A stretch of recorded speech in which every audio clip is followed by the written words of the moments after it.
Hi everyone. I do actually have a second name. They missed out on the poster, but on the presentation. But my name's Umair Ansari. I'm an ST7 in anesthesia. This is a project, the main project I was involved in during my simulation fellowship at the Trent Simulation Centre in Nottingham. Some of you may recognise Queen's Medical Centre.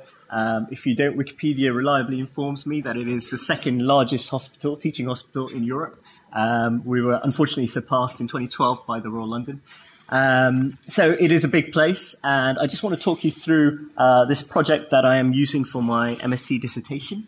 And I think, judging by what I heard yesterday from other centres, it seems like this is quite a hot topic at the moment, and hopefully we can learn from each other.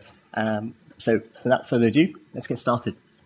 Now, the most important thing about this project is the influence we had from the Human Factors Group at the University of Nottingham. So at the outset of this project, I'll talk a little bit about why we did what we did and why this project came about. But one of the most basic things that we relied on was the Human Factors Group in Nottingham, and that was from the outset. They were part of the project, they were part of planning, design, and execution of the project. Of course, the Simulation Centre was vital in providing in-situ sim support, something I'm reliably informed they've done many times before, including in intensive care. And clinical support from intensive care was very important. And I'll come back to the slide at the end, actually.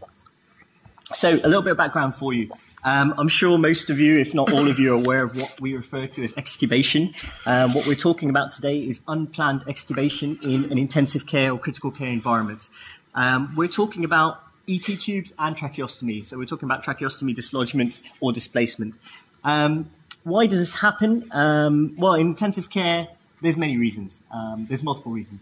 And if you look at the NAT4 guidance or NAT4 paper data that came out, and I'm not suggesting you go and read all of it because it's 219 pages as of this morning. It might have increased since then.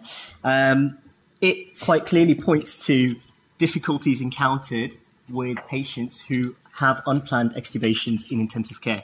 It is an infrequent event, but when it does happen, it can cause serious problems. And unfortunately, I can't reveal to you the exact data at NUH for confidentiality reasons, but I can tell you that there has been local problems with unplanned extubations. So we found there was a need to look into this in detail. So what we did was we embarked on a project in collaboration with the Human Factors Group at the University of Nottingham to try and develop a evidence-based mastery learning program. And what we were interested in was looking at the current systems and processes, and that's the most important thing. We didn't want to know what people's skill was with dealing with AOA emergencies. We wanted to know what the current systems and processes were in critical care and what environmental factors led to a problem, and clearly local problem and national problem, with regards to unplanned extubations. Of course, the Human Factors Group had a number of objectives, and they included some of these things. They were looking at different factors and different ways of looking at things. And one of the things that we learnt whilst doing this project was the way in which the Human Factors Group brought in their own perspective on what we considered to be a clinical problem. So they, of course, used a different model to what we would have done. And this is the onion model. You might be familiar with it. And they look specifically at the people, the tasks, the environment, and any information. And all of this was included in the process in which they went about to try and find out from people who are working in critical care what work was done and what work was imagined and what the difference was between the two. So here we go. This is the study protocol. Now, you need to know a little bit about Queen's and how it works as to understand what we're doing here. So Queen's, or Nottingham University Hospitals NHS Trust, is divided up into two hospitals, Nottingham City Hospital and the Queen's Medical Centre. The Queen's Medical Centre has two intensive care or critical care environments. One is the trauma adult intensive care, which comprises of roughly 20 level 3 beds at any one time. And of course, it is a level 1 trauma centre, so it has trauma capacity, and most of the patients in intensive care are trauma patients. And then City Hospital is our cardiothoracic centre, and that has one intensive care. And Queen's also has a high dependency unit. So we have three clinical areas that we're looking at here. And what we were doing was, and yeah, I should mention, at Queen's, the cover on nights or out of hours is such that theatres has 3 anaesthetic senior registrars on call, okay? So this is just for theatres. We're not talking about obstetrics. We're not talking about intensive care. We're talking about just theatres. If I'm on call at Queen's, I might have an ST5 and an ST6 with me. So that is the standard of anaesthetic support that you have available. Intensive care, on the other hand, may have a non-airway trained higher trainee on call. Okay, so they might be medical from a medical background.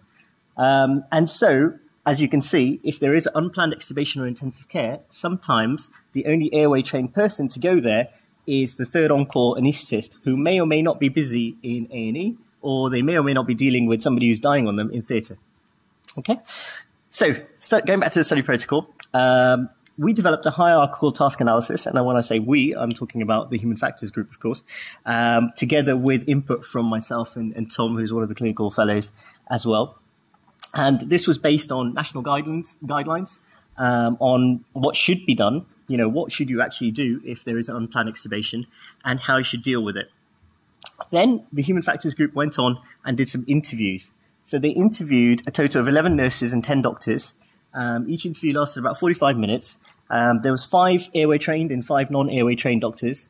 And there was 6 senior nurses and 5 junior nurses. And they divided it up to say a junior nurse was anybody who hadn't worked in ITU for longer than 3 years. Okay. And then what we did was we did some stress test simulations, which I'll show you a video of in a minute, to see what actually happened. You know, so you had these interviews, people came up and said, oh, we don't have a problem. We're absolutely fine. Somebody loses their tracheostomy, somebody loses the ET tube, not a problem. We know how to deal with it. We know where the equipment is. We know what to do. It's not a problem. You know, never been a problem. Then we turned up and we said, we're doing some in-situ sim. Now, would you like to show us how you deal with an unplanned extubation? And the results were quite telling. What we did was we recorded all of these stress simulations. We used equipment, I'm reliably informed, that included GoPros and a video glass of some description, or glasses of some description. And so everything was recorded, and then everything was played back and reviewed and analysed together with the human factors group and clinical experts, which included consultants in intensive care and anaesthesia. We also, at the same time, conducted an audit in intensive care to see what the familiarity of equipment was amongst all healthcare professionals working on critical care. So we wanted to know, can they identify what an iGel is? Can they identify what a bougie is? Can they identify what an oropharyngeal airway is? And we use that data as well to all lead to this mastery learning program and feed into it to try and develop some sort of learning package that we could then eventually roll out to other hospitals. So the human factors group went and did this interview, and they wrote a 72-page report on what they found. And unfortunately, I don't have time to go through 72 pages worth of information at the moment. But some of what it consisted of is what you see here.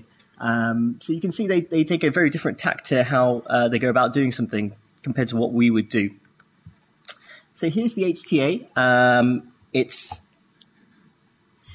It's fairly basic. It doesn't go into specifics of where you would find equipment and things like that. But as you can see, it's a very simple way for the human factors experts to then take away and ask the questions based on that. So they use that as their framework to conduct the interviews.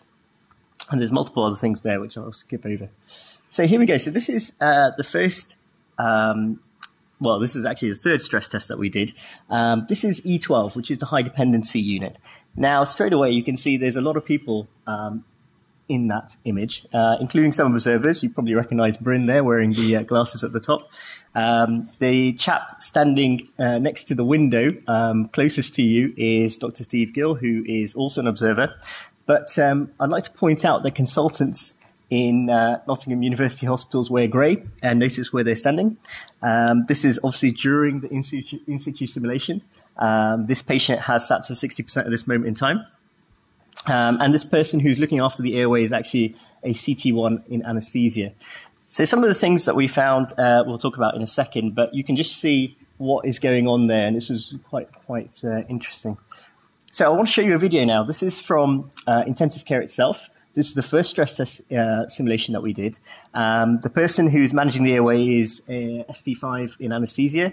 And I just want you to watch the video, and I'll talk through it. There's no sound, and that's the way we wanted it to be. I'll be able to use maybe there is sound. Ventilation if that fails, and if we could mark his neck as well. I just want to draw your attention to where the equipment is being placed in this scenario. All the equipment seems to be placed on the patient, and of course he's an anaesthetist. He's asking for 1,000,001 things simultaneously. I want this, I want that. My plan A is this. My plan B is this. Quite rightly, and yet you can see that everything's being placed on the patient. The laryngoscope's on the patient. The bougie's on the patient, the eye gel's lying there somewhere. So there seems to be no organized way of keeping anything. It all seems very chaotic. And this is pretty much what we found everywhere. The only thing here, of course, is because this is adult ICU, the room is quite big. And what you can't see there is the number of people who are just standing at the doorway doing absolutely nothing, which is probably what happens in a real situation. So going back to this report, equipment was a big thing. So equipment, first you have to identify the equipment. So that was a problem. But then once you've identified it, can you find it? That's another problem. And then once you've found it and somebody's asked for it, where do you put it? That's another problem. So there was clearly a problem with the equipment and where it was to be found. There was a reliance that the third on call would just come. You know, that's what we normally do. We call the third on call. They turn up, they sort the airway out and they leave and it's all good. Clearly, that wasn't the case in reality at times when the third on call was not available. Of course, communication, big part of this, and you know the findings from the report clearly stated that there was a lot of miscommunication and there was a lot of times where people were just standing idle and doing nothing when they could have been doing a lot more. So some of the guidance that we got was from this flowchart that you can see here. It's from anesthesia in 2012. It deals specifically with tracheostomy management, but it can be used for unplanned extubation as well. And we used it to highlight some of the things in our hierarchical task analysis. So the audit, coming back to it, there was 3 specific findings. One was that the intensive care at NUH actually has a critical care intubation mat, and that is to be found on the resus trolley. And it is located in the second, well, between the top of the trolley and the first drawer. And you can just pull it out, and it has this poster on it, which tells you exactly what you need for an intubation. There also is an intubation kit, which is in a bag, which you can find on top of the trolley, but nobody seemed to know that that existed. Certainly in the audit. The bougie, people are handing the bougie the wrong way around. It's the most annoying thing in the world if an anaesthetist is handed a bougie and it's the wrong way around, because you can't use it and you have to flip it over again and you're doing a laryngoscopy and it all gets a little bit difficult. And of course the end-tidal CO2 monitor, which nobody really knew how to turn on because the power, the power switch is at the back of the device, and if you don't know, you'll never find it. So I'm going to speed up a little bit because I'm running out of time. So this was what we came up with, 5 modules, a mastery learning program made up of 5 modules. And the idea is that the development of this program has got to a stage now where we've got a couple of the modules done. Some of them are still in the process of being made.